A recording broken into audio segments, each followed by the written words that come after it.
করবা আমার আল্লাহর, দুনিয়াতে যতদিন বাঁচবা আদর্শ মানবা মদিনা। এরপরেও যদি আমারে কোনো অন্য সাইড মনে করো, বিপরীত মনে করো, তাহলে তোমার ইমানের দুর্বলতা, আর কিচ্ছু না। তোমার আকল সলব হয়ে যাইতেছে, তোমার সত্য মিথ্যা যাচাইয়ের কষ্টি পাথর ধ্বংস হয়ে যাচ্ছে। এতক্ষণ বয়ান করি,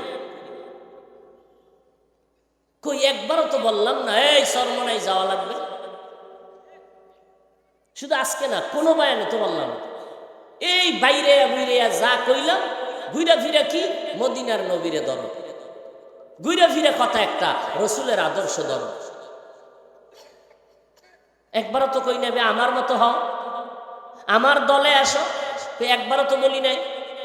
একটা যুবক পারলে দাঁড়ায়, বহু যুবক দাঁড়িয়ে রেখে একটু আগে দেখা করছে যে হুজুর আমি ভেড়ামারা এখানে একটা বিশাল মাদ্রাসা চালাই, আমি ছিলাম জাহান্নামের আসামি, আমি জেনারেল লাইনের শিক্ষা অর্জন করেছি, আমি মোটামুটি আরবি শিক্ষার সমন্বয়ে একটা বাংলা ইংরেজির সমন্বয়ে আমি মানুষকে শিখাইতেছি। কই একবারও তো বলে নাই কত যুবকরা হুজুর আপনার কথা শুনে একটু দিনের পথে আসছি, কোন জায়গায় যাবো, কোন দলে যাবো, অনেকই জিজ্ঞাসি আমি।